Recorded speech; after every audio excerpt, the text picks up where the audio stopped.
Agnes, 7 stiga tap móti Svíþjóð hérna þetta. Það skeikar ekki, þið hafið unnið þetta lið áður, þetta sænska lið? Jú, allan að fyrir 2 árum þegar ég var, en þú veist, það eru einhverja fleiri komnar sko, sem voru þá, ekki þá.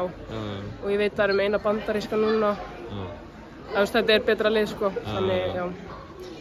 En svona að þessum leik, þið grafið ykkur bara hundleiðilega holu í öðrum leiklutum. Hvað er að gerast hjá okkur hérna? Það var í rauninni bara ekkert í gangi sko, ekkert í gangi í sókninni.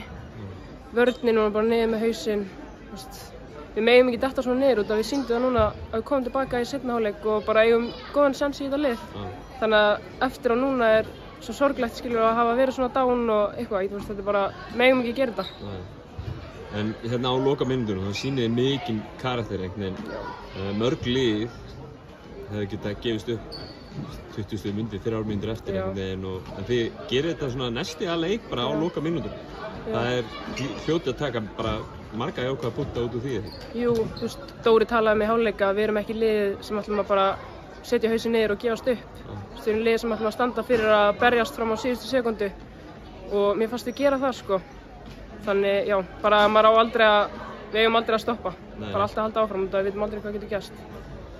2 sigrar, komið 1 tap sem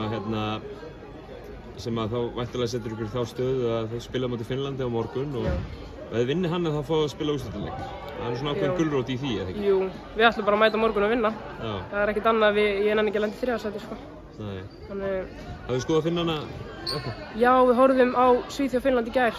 Það var hörkuleikur og svo líka þekkjum við ákveðna leikmenn í Finnlandi. Þannig, já, þetta verður spennandi. Það eru ekki konum með kanar líka?